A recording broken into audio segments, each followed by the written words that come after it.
మన ఛానల్లో arsenal military academy అనే చైనీస్ డ్రామాని ఎక్స్ప్లెయిన్ చేసుకుంటున్నాము. ప్రీవియస్ ఎపిసోడ్స్ని ఎవరైనా చూడనట్లయితే ముందు ఆ ఎపిసోడ్స్ చూసి ఈ వీడియోని చూసేయండి. ఈ వీడియోలో నేను ఎపిసోడ్ 15 ఎక్స్ప్లెయిన్ చేయబోతున్నాను. ఎపిసోడ్ స్టార్టింగ్లో హీరో లియాంగ్ చెన్ అండ్ జున్షాన్ మాట్లాడుకోవడం చూసి వాళ్ళ వైపు వెళ్తుంటాడు. లియాంగ్ చెన్ జున్షాన్తో షూమాంటింగ్ మీ అన్నయ్య ఫియాన్సీ కదా, నేను మర్చిపోయాను అని అంటుంది. హీరో వెళ్ళి హీరోయిన్ షోల్డర్ మీద చేయేసి, నువ్వు ఇక్కడ ముచ్చట్లు పెట్టావు, మనం ఇక్కడికి ఎందుకు వచ్చామో మర్చిపోయావా, వెళ్ళి గెస్ట్కి సర్వ్ చేయి, తర్వాత ముచ్చట్లు పెట్టుకో అని అక్కడి నుంచి లియాంగ్ చెన్ని తీసుకొచ్చేస్తాడు. పక్కకు వచ్చాక హీరోయిన్తో, ఒక అబ్బాయితో అమ్మాయి అలా క్లోజ్గా మాట్లాడొచ్చా అంటాడు. అంతే, వెంటనే లియాంగ్ చెన్ యాన్జెన్ నోరు మూసేస్తుంది. తర్వాత యాన్జెన్ని, నేను నీకు అమ్మాయి అని తెలుసు, అయినా నా నుంచి ఎందుకు దూరంగా ఉండలేదు అని అడుగుతుంది. హీరో లియాంగ్ చెన్ భుజం మీద చేయేసి, మనం క్లోజ్ ఫ్రెండ్స్ కదా, లివింగ్ టుగెదర్లో ఉంటున్నాం కదా అంటాడు. ఏం మాట్లాడుతున్నావు నువ్వు అనేసి హీరోయిన్ అక్కడి నుంచి వెళ్ళిపోతుంది. సీన్ని షూ మ్యాంటింగ్ అండ్ తన అసిస్టెంట్ వైపు షిఫ్ట్ చేస్తారు. మ్యాంటింగ్ అసిస్టెంట్ టావ్ మ్యాంటింగ్తో, మిస్ షూ, మన గెస్ట్ని రిసీవ్ చేసుకోవడానికి వెళ్ళిన వాళ్ళు ఇంకా రాలేదు అని చెప్తాడు. మ్యాంటింగ్ టావ్ మీద అరుస్తూ, నీకు ముందే చూసుకోవటం తెలీదా, ఇప్పుడు షో టైం అయ్యాక గెస్ట్ రాలేదని చెప్తున్నావేంటి అని అరుస్తుంది. ఆ అరుపులు విని జున్షాన్ లోపలికి వచ్చి ఏమైంది అని అడుగుతాడు. టావ్ జున్షాన్కి ఇలా ఆన్సర్ ఇస్తాడు, మేము మధ్యాహ్నం అనగా మిస్టర్ జాంగ్ వాళ్ళ అబ్బాయిని పిక్ చేసుకోమని మనిషిని పంపాము, అతను ఇంకా రాలేదు అని అయితే చెప్తాడు. జున్షాన్ టావ్ని అడ్రస్ ఎక్కడా అని కనుక్కొని వెళ్తాడు. మ్యాంటింగ్ జున్షాన్తో, ఆగు జున్షాన్, ఒక్కడివే వెళ్ళొద్దు, ఇంకొంతమందిని నీకు తోడుగా తీసుకెళ్ళు అని చెప్తుంటే జున్షాన్ ఆగకుండా అక్కడి నుంచి అయితే వెళ్ళిపోతాడు. అక్కడికి మ్యాంటింగ్ వాళ్ళ నాన్న వస్తాడు. మ్యాంటింగ్ వాళ్ళ నాన్నతో, ఉండని నాన్న, ఇప్పుడే వస్తాను, నాకు వేరే పనులున్నాయి అంటుంది. మిస్టర్ షూ కూడా మ్యాంటింగ్ని ఆపి, నాకు వేరే పనులున్నాయి, ముందు నువ్వు నీ వస్తువులన్నీ సర్దుకొని ఇంటికి పద అని అరుస్తాడు. అదేంటి నాన్న, నాకు చార్టీ షో ఉంది, నేను ఇప్పుడు ఇంటికి రాను అంటుంది మ్యాంటింగ్ వాళ్ళ నాన్నతో. దానికి మిస్టర్ షూ మ్యాంటింగ్తో, నీకు సిగ్లేదా, ఆ షెంటింగ్ బాయ్కి హెల్ప్ చేస్తానంటావు, అతనికి చాలామంది జపనీస్ ఎనిమీస్ ఉన్నారు, చాలా క్రైమ్స్ చేశాడు, మొన్న ఆ బాంబ్ అటాక్ కూడా చేశాడు, నువ్వు అతనికి హెల్ప్ చేస్తావా అని అరుస్తాడు. మ్యాంటింగ్ మిస్టర్ షూతో, మీరు తెలియకుండా మాట్లాడద్దు, ఆ బాంబ్ అటాక్ చేయించింది టింగ్ బాయ్ కాదు, అయినా మీరే పద్దాక టింగ్ బాయ్ని చేసుకో, అతన్ని పెళ్లి చేసుకోను, హ్యాపీగా ఉంటావు అని అంటుంటారు కదా, మరి మీకు ఇప్పుడేమైంది, అతని హెల్ప్ చేద్దంటున్నారు అని అంటుంది. మిస్టర్ షూ ఏమో, అది వేరే, అప్పుడు అతనికి అంతమంది ఎనిమీస్ లేరు, ఇప్పుడు అందరూ ఎనిమీసే అని చెప్తాడు. షూ మ్యాంటింగ్ వాళ్ళ నాన్న మాటలు వినిపించుకోకుండా అక్కడి నుంచి వచ్చేస్తుంది. తర్వాత షో అయితే స్టార్ట్ అవుతుంది. షూ మ్యాంటింగ్ గెస్ట్లందరితో ఇలా చెప్తుంది, ముందుగా మీ అందరికీ వచ్చినందుకు థ్యాంక్స్, అండ్ మీకు మంచి సర్వీస్ ఇవ్వలేనందుకు ఐఎమ్ సారీ. ఈ ఆఫ్టర్నూన్ కొంతమంది మనుషులు వచ్చి ఈ ఫీస్ట్కి రెడీ చేసిన ఫుడ్ అండ్ షో కోసం అరేంజ్ చేసిన వాటన్నిటినీ నాశనం చేశారు. యాక్చువల్లీ ఇప్పుడు మాకు ఈ షో అండ్ ఫీస్ట్కి ఆర్సనల్ మిలిటరీ అకాడమీ నుంచి వచ్చిన కొంతమంది students and Shinhwa high school girls చాలా హెల్ప్ చేశారు. ఇవన్నీ వాళ్ళే అరేంజ్ చేశారు. షోని ఎవరో కావాలనే పాడు చేయాలనుకున్నారు. స్టూడెంట్స్ కైండ్నెస్ అండ్ హెల్పింగ్ నేచర్కి కొంచెం క్లాప్స్ కొట్టండి అంటుంది. అక్కడ కూర్చున్న గెస్ట్లందరూ కూడా క్లాప్స్ కొడతారు. లియాంగ్ చెన్ హోటల్ వెనక్కి డస్ట్బిన్లో చెత్తను పోయటానికి వస్తుంది. అప్పుడే మిస్టర్ జాంగ్ వాళ్ళ అబ్బాయి కారులో అటు నుంచి వస్తాడు. ఆ కార్ డ్రైవర్ చనిపోయాడనమాట. జాంగ్ వాళ్ళ అబ్బాయి వెనకాల సీట్లోంచే ఎవరిని గుద్దకుండా అందరినీ తప్పుకోమని చెప్పి స్టీరింగ్ని తిప్పుతూ హోటల్ వరకు చేరుకొని ఉంటాడు. అతను లియాంగ్ చెన్ని గుద్దేస్తాడు. అనే టైంకి ఇంకోవైపు నుంచి జున్షాన్ కరెక్ట్ టైంకి వచ్చి జాంగ్ వాళ్ళ అబ్బాయి ఉన్న కార్ని తన కార్తో ఆపగలుగుతాడు. దానివల్ల జున్షాన్ కార్ స్కిడ్లో వేసి పక్కకెళ్ళి ఆగుతుంది. హీరోయిన్ ఆ షాక్ నుంచి తేరుకుని జున్షాన్ని ఆ కార్ నుంచి బయటికి తీసుకొస్తుంది. నువ్వు బాగానే ఉన్నావా అని జున్షాన్ అడిగితే నీరసంగా జున్షాన్ కూడా బాగానే ఉండాలి అని చెప్తాడు. సీన్ని హోటల్ పరామో లోపలికి షిఫ్ట్ చేస్తారు. షూ మ్యాంటింగ్ గెస్ట్స్ కింద ఉంటే షెంటింగ్ బాయ్ మాత్రం పైనుంచి చూస్తూ ఉంటాడు. ఇప్పుడు మ్యాంటింగ్ మాట్లాడుతూ అసలు ఆ చారిటీ షో ఎందుకు అరేంజ్ చేశారో చెప్తుంది. కొన్ని రోజుల క్రితం జరిగిన బాంబ్ ఎక్స్ప్లోషన్లో చాలామంది మనుషులు చనిపోయారంట. వీళ్ళు కొంచెం డబ్బులు కలెక్ట్ చేసి విక్టిమ్ ఫ్యామిలీస్కి డొనేట్ చేయాలని ఈ షోని కండక్ట్ చేశారని మ్యాంటింగ్ అందరికీ చెప్తుంది. ఇంకా వీళ్ళు ఇచ్చే ఆ డబ్బుల వల్ల ఆ ఫ్యామిలీస్కి కొంతైనా ఓదార్పు వస్తుంది. ముఖ్యంగా నేను షెంటింగ్ బాయ్ని ఈ షోకి స్పెషల్గా ఇన్వైట్ చేశాను అని కూడా చెప్తుంది. ఆ షోకి జపనీస్ రిపోర్టర్స్లో షాన్రాంగ్ పంపించిన ఒక అతను మ్యాంటింగ్ని, మిస్ షూ, మాకు తెలిసిన ఇన్ఫర్మేషన్ అండ్ ఉన్న విట్నెస్ ప్రకారం మిస్టర్ షెంటింగ్ బాయ్ ఈ క్రైమ్ చేశారు. ఈ షోని చేసి మిస్టర్ షెన్ ఆ క్రైమ్ని కప్పిపుచ్చుకుందాం అనుకుంటున్నారా అండ్ దాంతోపాటు పబ్లిక్ సపోర్ట్ కూడా గెయిన్ చేయాలనుకుంటున్నారా అని అడుగుతాడు. అప్పుడే స్టూడెంట్స్ మిస్టర్ జాంగ్ వాళ్ళ అబ్బాయి అండ్ జున్షాన్ని తీసుకొస్తారు. దాన్ని షూ మ్యాంటింగ్ చూస్తుంది. తర్వాత మ్యాంటింగ్ అందరితో, నాకు తెలిసి ఇక్కడ కూర్చున్న మీ అందరికీ దీని గురించి డౌట్ అనే అనుకుంటున్నాను. నాకు క్రిమినల్ ఎవరో తెలియదు, కానీ అది షెంటింగ్ బాయ్ మాత్రం కాదు. నేను షూర్ అది మిస్టర్ షెన్ అయితే కాదు అని చెప్తుంది.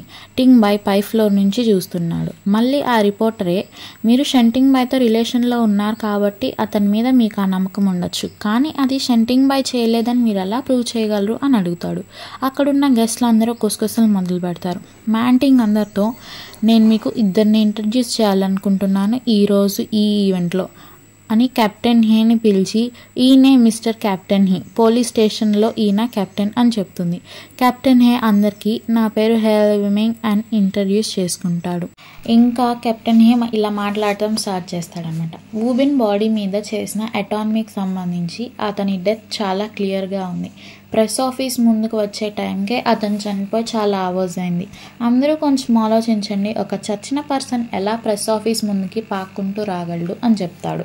ఆ జపనీస్ రిపోర్టర్ కెప్టెన్ హేతో, మిస్టర్ హే, మీరు చెప్పిన దాన్ని బట్టి అక్కడ సీన్ని ఎవరో ఫార్జర్ చేశారని అర్థమైంది, కానీ ఊబిన్ చేతిలో లెటర్ని మాత్రం ఫార్జర్ చేయలేదు కదా, అది అతని ఒరిజినల్ హ్యాండ్ రైటింగే. మేబీ ఊబిన్ ఫ్రెండే అతన్ని అక్కడికి వచ్చి రిపోర్ట్ చేయడానికి హెల్ప్ చేసి ఉండొచ్చు కదా అంటాడు.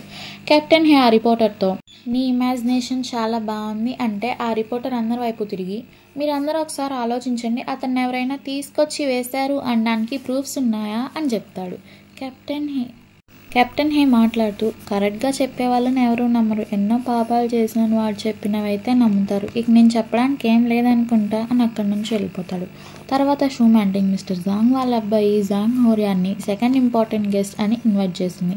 హోరియాన్ అసలు నడవలేక చాలా ఇబ్బందిగా నడుస్తూ మైక్ దగ్గరకు వస్తాడు. తర్వాత అందరికీ, నా పేరు జాంగ్ హోరియాన్, నేను జాంగ్ యూషి వాళ్ళ అబ్బాయినని ఇంట్రడ్యూస్ చేసుకుని, ఫస్ట్గా నేను ఇక్కడికి వచ్చే దారిలో మా డ్రైవర్ని ఎవరో షూట్ చేశారు, అతను నాకు అడ్డుగా వచ్చి చనిపోయాడు. ఇంకా మా నాన్న పేరు మీద నేను మీకు ప్రామిస్ చేస్తున్నాను, నేను ఇప్పుడు చెప్పేదంతా నిజమే. ఒకవేళ నేను అబద్ధం చెప్తే వేరే ప్రపంచంలో ఉన్న మా నాన్నగారి ఆత్మ శాంతించదు, నన్ను షూట్ చేస్తారు అని అనుకునే టైంకి నా డ్రైవర్ నన్ను కాపాడాడు, లేకపోతే నేను ఈరోజు మీ ముందు ఇక్కడ మాట్లాడేవాడినే కాదు.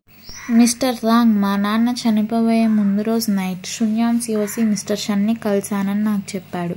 అండ్ మిస్టర్ షెన్ తను నేరస్తుడు కాదు అని ప్రూవ్ చేసుకోవడానికి మా నాన్నకు కావాల్సిన అన్ని ప్రూఫ్స్ని కూడా అందించారు. ఆయన చేసిన ఏదో చిన్న తప్పు కరెక్ట్ చేసుకోవడానికి మా నాన్న అవన్నీ ఒక రిపోర్ట్ని కూడా రెడీ చేశారు.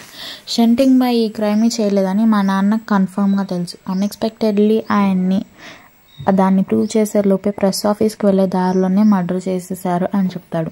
మధ్యలో ఆ జపనీస్ రిపోర్టర్ దూరి, మిస్టర్ జాంగ్ హోరియాన్, మీరు మీ నాన్నగారు చేసిన రిపోర్ట్స్ని చూడకుండా షెంటింగ్ బాయ్ ఆ క్రైమ్ చేయలేదని ఎలా చెప్పగలుగుతారు? షెన్ క్రైమ్కి రివెంజ్ మీ నాన్న డెత్ కదా అని అడుగుతాడు. జాంగ్ హోరియాన్ ఆ రిపోర్టర్ అడిగిన దానికి ఆన్సర్ చేయాలంటే రిపోర్ట్స్ని చూడనక్కర్లేదు, జడ్జ్మెంటల్ బ్రెయిన్ ఉంటే చాలు. ఒక కొడుకుకి వాళ్ళ నాన్న ఏంటో పూర్తిగా తెలుసు. నేను ఈరోజు ఇక్కడికి వచ్చి ఇది చెప్పడం వల్ల మా నాన్నగారు ఆత్మ శాంతిస్తుంది. నేను చెప్పిందంతా నిజమే, అది ప్రపంచానికే తెలియాలి అని అరుస్తాడు. గెస్ట్లు అందరూ షాక్ అవుతారు. అండ్ ఆ జపనీస్ రిపోర్టర్కి అడగటానికి ఇంకా క్వశ్చన్స్ లేక నోరు మూసుకుని ఉంటాడు. మ్యాంటింగ్ జాంగ్ హోరియాన్ని రెస్ట్ తీసుకోమని చెప్పి పంపిస్తుంది. తర్వాత మ్యాంటింగ్, సో మై డియర్ గెస్ట్, ఊబిన్ ఆర్గనైజేషన్ని కూల్చి పోలీసులకి పట్టించింది ఎవరో తెలుసా? నేషనల్ మిలిటరీ అకాడమీలోని 7th గ్రూప్ స్టూడెంట్స్. ఇంకో విషయం ఏంటంటే షెంటింగ్ బాయ్ తమ్ముడు షెన్ జున్షాన్ ధైర్యంగా ఊబిన్ని ఎదిరించాడు. ఆల్మోస్ట్ అతను ఊబిన్ చేతిలో చనిపోయేవాడు. దాని తర్వాత అతన్ని హాస్పిటల్లో కూడా అడ్మిట్ చేశారు. దీన్ని ఆర్సెనల్ మిలిటరీలో ఉన్న doctors, nurses, students and teachers కూడా ప్రూవ్ చేయగలరు. సో ఊబిన్ ఆర్గనైజేషన్తో షెన్కి రిలేషన్ ఉంటే షెన్ జున్షాన్ తన లైఫ్ని రిస్క్ చేయాల్సిన అవసరం వచ్చేది కాదు కదా అంటుంది. రిపోర్టర్ వీళ్ళ మీద మళ్ళీ ఏదో అడగబోతే మ్యాంటింగ్ అతను మాట్లాడనీయకుండా, ఏంటి నీ క్వశ్చన్? ఇందాక నుంచి చూస్తున్నా నువ్వు కొంపదీసి ఆ క్రిమినల్ పంపితే వచ్చావా ఏంటి? మా విషయాలన్నీ వాళ్ళకి లీక్ చేయడానికి ఇక్కడికి వచ్చావా అని అడుగుతుంది. అతని మొహం దాసేసుకుంటాడు. మిగతా రిపోర్టర్స్ అందరూ అతన్ని ఫొటోస్ తీస్తారు. తర్వాత మ్యాంటింగ్ గెస్ట్తో, ఇప్పుడు నేను మీకు ఇంట్రడ్యూస్ చేసిన పర్సన్స్ చాలు ఆ బాంబ్ బ్లాస్ట్ షంటింగ్ బై చేయలేదని ప్రూవ్ చేయడానికి. ఇక్కడ ఉన్న వాళ్ళందరికీ ఏదో రోజు క్రిమినల్ తప్పకుండా ఎవరో తెలుస్తుంది, చెడుపై మంచి ఎప్పుడూ గెలుస్తుంది అంటూ తన స్పీచ్ని అయితే కంప్లీట్ చేస్తుంది. షంటింగ్ బై ని ఒకసారి చూస్తుంది మ్యాంటింగ్ తన స్పీచ్ అయిపోయిన తర్వాత హై స్కూల్ గర్ల్స్ అందరూ డ్యాన్స్ పర్ఫామ్ చేస్తుంటే వచ్చిన గెస్ట్లు అందరూ డిన్నర్ చేస్తూ ఉంటారు. గు యాంజన్ ఏమో ఒక చోట కూర్చుని కేక్ తింటూ ఉంటాడు. మ్యాంటింగ్ వైన్ తాగుతూ యాంజన్ని చూస్తూ ఉంటుందన్నమాట.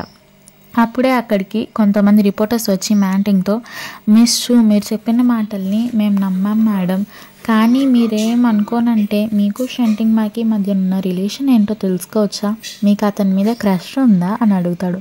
మ్యాంటింగ్ ఏమో, నాకు షంటింగ్ బాయ్కి రిలేషన్ అలా ఏం లేదు, అతన్ని నేను మ్యారేజ్ చేసుకోవట్లేదు, అతను చేసుకోబోయే అమ్మాయి అయితే చాలా లక్కీ, అండ్ నాకు క్రషా అంటే గు యాంజన్ అంటే హీరోని చూపిస్తుంది.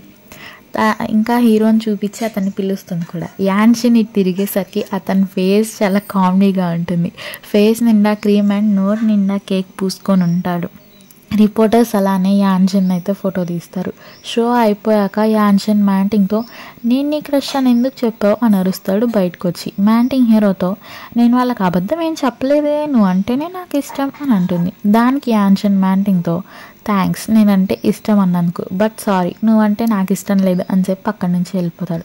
నెక్స్ట్ డే మార్నింగ్ యాంజన్ అలిగి తన డామ్లో కూర్చుని ఉంటాడు. ఏమైందని యాంజన్ అడిగితే, నా పరుగు రెప్యుటేషన్ మొత్తం పోయాయి, షూ మ్యాంటింగ్కి నేను ఇష్టం అంట అని సాడ్గా చెప్తాడు. హీరోయిన్ యాంజన్ నాట్ పట్టిస్తూ, ఇంకేమంది నీ మ్యాంటింగ్, నీ పరువు రెప్యుటేషన్ మొత్తం పోయాయా, నీకు అసలు ఉంటేనేగా పోవటానికి అని ఎక్కిరిస్తుంది. తర్వాత యాంజన్ వాటర్ కోసం క్యాన్స్ తీసుకెళ్తూ హీరోతో, యాంజన్ నేను నీ గురించి కేర్ తీసుకుంటాను అండ్ నువ్వు నా సీక్రెట్ని బయటకు రివీల్ చేయకూడదు, అదే మన ఇద్దరి మధ్య డీల్ అంటుంది. యాంజన్ హీరోయిన్తో, నేను బిగినింగ్ నుంచి అదే చేస్తున్నాలే అంటాడు. హీరోయిన్కి డామ్ బయట జున్షాన్ ఎదురవుతాడు. జున్షాన్కి హీరోయిన్ నిన్న నైట్ కాపాడినందుకు థ్యాంక్స్ చెప్పి ముందుకు వెళ్ళిపోతుంది. తర్వాత దారిలో జూయాన్లిన్ లియాంగ్చెన్ని, నీకు లీవెన్ సాంగ్ ఏమన్నా కనిపించాడా అని అడుగుతాడు. లేదు అని హీరోయిన్ అక్కడి నుంచి వెళ్ళిపోతుంది. ఇప్పటికీ 2 days అయింది వెన్జాంగ్ ఫుడ్ తిని. అదే రూమ్లో డోర్ కొట్టడానికి కూడా ఓపిక లేకుండా నీరసంగా నాకు ఆకలిగా ఉంది అని అరుస్తాడు. నెక్స్ట్ సీన్లో జాంగ్జిన్ స్టూడెంట్స్కి క్లాస్లో నెక్స్ట్ జరగబోయే షెడ్యూల్స్ గురించి ఎక్స్ప్లెయిన్ చేస్తూ ఉంటాడనమాట. ఏంటంటే మీ అందరికీ ఆల్రెడీ ఫిజికల్ ఎగ్జామ్స్ అయిపోయాయి, 3 days బ్రేక్ తర్వాత మీకు నాలెడ్జ్ ఎగ్జామ్ ఉంటుంది. ఈ 3 days బ్రేక్లోనే మీరు ప్రిపేర్ అవ్వాల్సి ఉంటుంది నాలెడ్జ్ ఎగ్జామ్కి, గాట్ ఇట్ అనేసి క్లాస్లోంచి వెళ్ళిపోతాడు. ఇంకా అది న్యూ ఇయర్ లోపు బెస్ట్ రిజల్ట్ రావాలంట వీళ్ళ బ్యాచ్ గురించి. స్టూడెంట్స్ అందరూ క్లాస్ అయ్యి వెళ్ళిపోతుంటే హువాంగ్ టేబుల్ మీద పట్టుకొని సై చేస్తాడు. ఏంటి హువాంగ్ ఏమైంది అని లియాంగ్చెన్ అతన్ని అడిగితే హువాంగ్ ఆన్సర్గా, నేను ఈసారి ఎగ్జామ్స్ ఫెయిల్ అయిపోతాను అంటాడు. లియాంగ్చెన్ అతని మూడ్ని లైట్ చేయడానికి, అలా ఏం కాదులే నువ్వు ఖచ్చితంగా పాస్ అవుతావు అని అతనికి ధైర్యం చెప్తుంది. హువాంగ్ లియాంగ్చెన్ని, నువ్వే నాకు ఎలాగైనా ఎగ్జామ్స్లో హెల్ప్ చేయాలి, నువ్వు నాకు ఎగ్జామ్ చూపిస్తావా ప్లీజ్ అని అడుగుతాడు. వీళ్ళు ఇలా మాట్లాడుకోవటం యాంజన్ విని మెల్లగా లియాంగ్చెన్ దగ్గరకు వస్తాడు. హువాంగ్ అన్న మాటలకి లియాంగ్చెన్, అది తప్పురా, చీటింగ్ కాదా అంటుంది. యాంజన్ లియాంగ్చెన్ చెవులో, నాకు కూడా చెప్పరా ఎగ్జామ్స్లో ప్లీజ్ అని అడుగుతాడు క్యూట్గా. హీరోయిన్ భయపడుతుంది కొద్దిగా. తర్వాత హీరోతో లియాంగ్చెన్ వెళ్ళి నీ షూ మ్యాంటింగ్ని వెతుక్కొని హెల్ప్ చేయడానికి అంటుంది. యాంజన్ హువాంగ్తో, రే చూసావా వీడు జెలస్ ఫీల్ అవుతున్నాడు అని అంటాడు. ఎవర్రా జెలస్ ఫీల్ అయ్యేది అని లియాంగ్చెన్ అంటుంది. హువాంగ్ హీరోయిన్తో, అదేంటి లియాంగ్చెన్ నువ్వు షాజన్తో డేటింగ్ చేస్తున్నావు కదా, నీకు తనంటే ఇష్టం లేదా అని అడుగుతాడు. దాన్ని ఎవరు ఇష్టపడతారా అని హీరోయిన్ అంటే మధ్యలో యాంజన్ దూరి, వీడికి నేనంటేనే ఇష్టం చూడు అని హీరోయిన్ భుజం మీద చెయ్యేస్తాడు. ఏం మాట్లాడుతున్నావు అని యాంజన్ అరుస్తుంది. యాంజన్ కావాలని, ఏంటబ్బా నువ్వు, హువాంగ్ ఏం పరాయవాడు కాదు కదా, మనవాడే కదా, వాడికి చెప్పచ్చులే అంటాడు. హువాంగ్కి అక్కడ ఏం జరుగుతుందో అర్థం కాక, చూడండి మీరు అబ్బాయిలు మీరేం మాట్లాడుకుంటున్నారో నాకు సరిగ్గా అర్థం కావట్లేదు, నేను వెళ్తాను, మీ మాటలు నాకేం అర్థం కావట్లేదని అక్కడి నుంచి వెళ్ళిపోతాడు. లియాంగ్చెన్ యాంజన్ని, నీకేమన్నా పిచ్చా అనర్సి హువాంగ్తో మాట్లాడడానికి వెళ్తుంది. హీరో అయితే నవ్వుకుంటారు. నెక్స్ట్ సీన్లో హాలిడేస్ ఇచ్చుంటారు స్టూడెంట్స్కి. లియాంగ్చెన్ అండ్ హువాంగ్ రెడీ అయ్యి గ్రౌండ్లో నడుచుకుంటూ ఇలా మాట్లాడుకుంటూ ఉంటారు. ఎగ్జామ్స్ గురించి వాళ్ళు మాట్లాడుకుంటారనమాట. లియాంగ్ చెన్ హువాంగ్కి డిన్నర్ ట్రీట్ ఇస్తాను అని చెప్తుంది. ఇంతలో యాన్లిన్ అండ్ కొంతమంది స్టూడెంట్స్ అక్కడికి వెన్జాంగ్ని స్ట్రెచ్చర్ మీద మోసుకెళ్తూ వాళ్ళకి కనిపిస్తారు. లియాంగ్ చెన్ యాన్లిన్ని పిలిచి ఏమైందని అడుగుతుంది. యాన్లిన్ వాళ్ళతో వెన్జాంగ్ని కొన్ని రోజుల నుంచి ఒక రూమ్లో ఉంచి ఎవరో లాక్ బయట వేసేసి వెళ్ళిపోయారు. వాడు ఆకలి తప్ప ఏమనట్లేదు. వాడు చనిపోయే స్టేజ్లో ఉన్నాడు. సరే ముందు వాడిని డాక్టర్ దగ్గరికి తీసుకెళ్ళాలి, నేను తర్వాత మీతో మాట్లాడతాను అని చెప్పి వెళ్ళిపోతాడు. వెన్జాంగ్ని చూశాక లియాంగ్ చెన్ అండ్ హువాంగ్ అతన్ని చూసి జాలి పడతారు. ఇంతలో షూ మ్యాంటింగ్ దూరం నుంచే షీ లియాంగ్ చెన్ అని అరుచుకుంటూ పరిగెత్తుకుంటూ వాళ్ళ దగ్గరకు వస్తుంది. లియాంగ్ చెన్ ఎంత చెప్పినా వినిపించుకోకుండా మ్యాంటింగ్ హీరోయిన్ని లాక్కెళ్ళిపోతుంది. పాపం హువాంగ్ ఏమో మరి నా డిన్నర్ లియాంగ్ చెన్ అని అడుగుతాడు. సీన్ని షిఫ్ట్ చేస్తే మ్యాంటింగ్ లియాంగ్ చెన్ని ఒక పెద్ద రూమ్లో చైర్ వేసి కూర్చోబెడుతుంది. అదే హోటల్ పరామోలో అయి ఉంటుంది. లియాంగ్ చెన్ మ్యాంటింగ్ని ఏంటి విషయం నన్ను ఇంత దూరం లాక్కొచ్చావు అని అడుగుతుంది. దానికి మ్యాంటింగ్ నీకు కొన్ని క్వశ్చన్స్ అడుగుతాను, నువ్వు వాటికి నిజం మాత్రమే చెప్పాలి అంటుంది. సరే కానీ అడుగు అని లియాంగ్ చెన్ అనగానే షూ మ్యాంటింగ్ క్వశ్చన్స్ ఇలా అడుగుతుందన్నమాట. నువ్వు నా గురించి ఏమనుకుంటున్నావు? నేను క్యూట్గా ఉంటానా, అందంగా ఉంటానా, సెక్సీగా ఉంటానా? పర్లేదు నిజం చెప్పు. నేనంటే నీకు ఇష్టమేనా? ఒక ఫ్రెండ్ లాగా అడగట్లేదు నిన్ను, ఒక క్రష్ లాగా చెప్పు అని అంటుంది. హీరోయిన్ మ్యాంటింగ్ క్వశ్చన్స్కి నువ్వు నాకు ఇష్టమా, నీకేమైనా మెంటలా అంటుంది. షూ మ్యాంటింగ్ లియాంగ్ చెన్తో నాకు అర్థమైంది, నాలాంటి అమ్మాయి ముందు మాట్లాడటానికి నువ్వు సిగ్గుపడుతున్నట్టున్నావు, లేక భయపడుతూ అయినా ఉండొచ్చు. సర్లే ఒక ఫ్రెండ్ లాగానే చెప్పులే, భయపడుకు అంటుంది. లియాంగ్ చెన్ మ్యాంటింగ్తో హలో, నీ గురించి నువ్వు అంత ఎక్కువగా అనుకోకు, నీకు అంత సీన్ కూడా లేదు. నీ క్వశ్చన్స్కి నేను ఆన్సర్ చేస్తా. నేను జస్ట్ ఒక ఫ్రెండ్ లాగా ట్రీట్ చేస్తాను అంతే. నేను ఎప్పుడు నీ గురించి అలా తప్పుగా ఆలోచించలేదు అని నిజం చెప్పినా కూడా మ్యాంటింగ్ నిజం తెలియక లియాంగ్ చెన్తో చూడు నువ్వు హానెస్ట్గా ఆన్సర్ చేయట్లేదు, నా గురించి వదిలే, అసలు నీకు ఎలాంటి అమ్మాయి అంటే ఇష్టం అని అడుగుతుంది.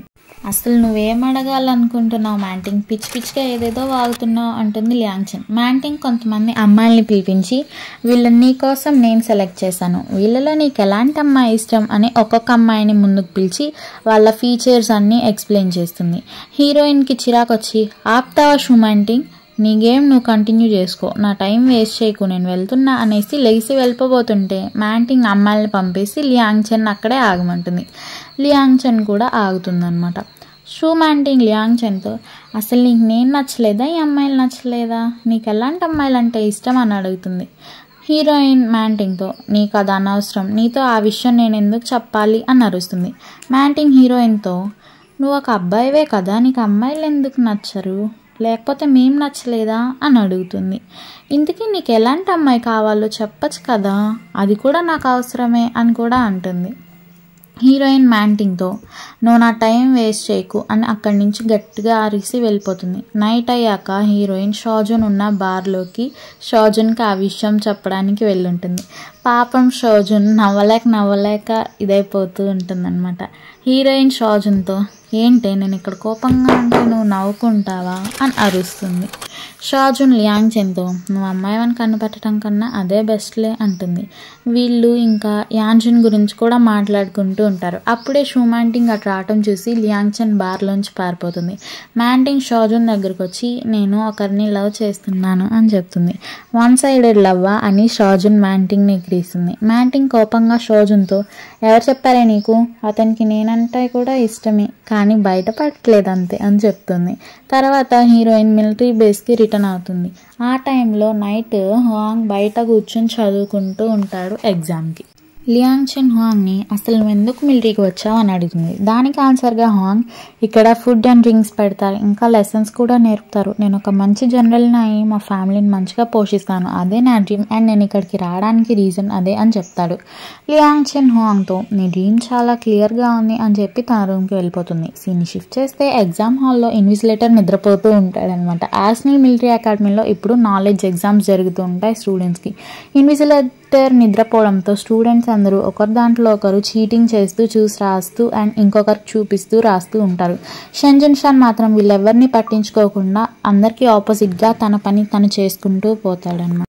యాన్షన్ వచ్చి లియాంగ్చెన్ పక్కన కూర్చొని ఎగ్జామ్ మొత్తం నోట్ చేసుకుంటూ ఉంటాడు. లీ వెన్సాంగ్ ఏమో అందరి మీదకి స్లిప్స్ విసురుతూ ఉంటాడు. కరెక్ట్గా అదే టైంకి జాంగ్జిన్ ఆ రూమ్లోకి వస్తాడు స్టూడెంట్స్ ఎలా రాస్తున్నారో చూడటానికి. ఈసారి వెన్సాంగ్ విసిరిన స్లిప్ అయితే జాంగ్జిన్ చేతిలోకి వెళ్ళి ల్యాండ్ అవుతుంది. జాంగ్జిన్ గట్టిగా ఎవరిది ఈ స్లిప్ అని అరుస్తాడు. స్టూడెంట్స్ అందరూ వెన్సాంగ్ని చూపిస్తారు. అందరూ నవ్వుకుంటారు. వెన్సాంగ్ని జాంగ్జిన్ బయటికి రమ్మని చెప్తాయి. కట్ చేస్తే లియాంగ్చెన్ రూమ్లో తన లగేజ్ని సర్దుకుంటుంటే హువాంగ్ తనతో నేను మా అక్కింటికి వెళ్తున్నాను బాయ్ అని చెప్పడానికి వస్తాడు. హీరోయిన్ హువాంగ్తో మీ అక్కకి నా విషెస్ చెప్పానని చెప్పు, హ్యాపీ న్యూ ఇయర్ అని చెప్తుంది. యాన్షన్ లియాంగ్చెన్ లగేజ్ని తీసుకెళ్లి తన కార్లో పెడతాడు. హీరోయిన్ జున్షాన్కి కూడా బాయ్ చెప్పి కార్ ఎక్కుతుంది. యాన్షన్ దారంతా కూడా సీరియస్గానే మాట్లాడకుండా ఉంటాడు. రైల్వే స్టేషన్లో కూడా లియాంషన్ ఎంత మాట్లాడినా ఒక్క రిప్లై కూడా ఇవ్వకుండా యాన్షన్ వెళ్ళిపోతాడు. హీరోకి ఎందుకో కొంచెం నీరసంగా అనిపిస్తుంది. తను బ్రేక్ఫాస్ట్ చేయలేదులే అందుకే అలా ఉందేమో అని అనుకుంటాడు. సీన్ని ట్రైన్ లోపలికి షిఫ్ట్ చేస్తారు. హీరోయిన్ ఎదురు సీట్లోకి ఒక పర్సన్ వస్తాడు. ఆ వ్యక్తి తన బ్యాగ్ని పైన పెడుతుంటే ఒక కర్చీఫ్ అందులోంచి కింద పడుతుంది. లియాంగ్చెన్ దాన్ని ఆ పర్సన్కి తీసిస్తుంది. ఆ పర్సన్ దాన్ని బ్యాగ్లో చాలా కేర్ఫుల్గా వేసుకుంటాడు. ఇంకా ఆ బ్యాగ్ని చాలా గట్టిగా పట్టుకుని ఉంటాడు. లియాంగ్చెన్కి కొంచెం డౌట్ వస్తుంది అతను ఆ బ్యాగ్ని గట్టిగా పట్టుకున్నాడని. ఇంకా ఆ పర్సన్ లియాంగ్చెన్కి థ్యాంక్స్ చెప్పి తన పేరు లిన్ షాన్వే అని ఇంట్రడ్యూస్ చేసుకుంటాడు. లియాంగ్చెన్ కూడా నా పేరు షీ లియాంగ్చెన్ అని ఇంట్రడ్యూస్ చేసుకుంటుంది. లిన్ షాన్వే హీరోయిన్ని పేకింగ్కి రిటర్న్ అవుతున్నారా అని అడుగుతాడు. అవునని లియాంగ్చెన్ చెప్తుంది. నువ్వు స్టూడెంట్వా అని షాన్వే అడుగుతాడు. అవును, నేను ఆర్సెనల్ మిలిటరీ అకాడమీలో స్టూడెంట్ని అని లియాంగ్చెన్ ఆన్సర్ ఇవ్వగానే షాన్వే షాక్ అయ్యి మిలిటరీ స్టూడెంటా, చూడటానికి నువ్వు అలా లేవు కదా అంటాడు. అవునని లియాంగ్చెన్ అంటుంది. ట్రైన్ స్టార్ట్ అవ్వడాన్ని చూపిస్తూ ఈ ఎపిసోడ్ని ఎండ్ చేస్తారు. Thank you for watching.